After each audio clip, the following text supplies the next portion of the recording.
আজকে আমরা যে বিষয়টি নিয়ে কথা বলবো সেটি হচ্ছে পৃথিবীর অপরূপ সৌন্দর্য।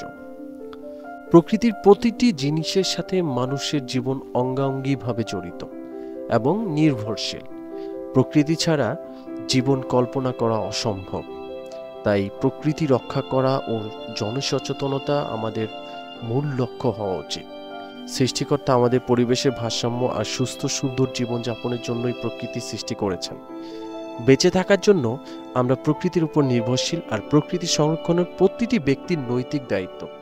কিন্তু কিছু মানুষের অসচেতনতা, অদূরদর্শিতা আর অমানবিক আচরণের কারণে সুন্দর এই পৃথিবী যেন প্রাণী জগতের বসবাসের যোগ্যতা হারাচ্ছে। প্রকৃতিতে তৈরি হচ্ছে ভারসাম্যহীনতা।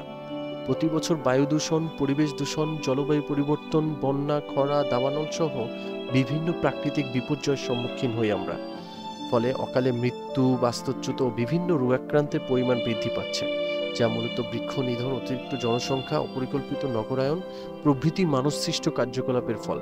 আসুন আমরা নিজেদের স্বার্থেই প্রকৃতিকে সংরক্ষণ করি। মনে রাখতে হবে, আগামী দিনে এই পৃথিবী ও মানুষ ও অন্যান্য প্রাণী বাসযোগ্য হবে কিনা তা নির্ভর করবে প্রকৃতিকে আমরা কিভাবে সংরক্ষণ করতে পেরেছি তার উপর। ধন্যবাদ সবাইকে আমাদের সাথে থাকার জন্য। আজ এ পর্যন্তই। আপনারা যারা আমাদের ভিডিও পছন্দ করেন তারা অবশ্যই আমাদের চ্যানেলটি সাবস্ক্রাইব করে দিবেন এবং পরবর্তীতে এরকম ভিডিও পেতে বেল আইকনে ক্লিক করে রাখবেন।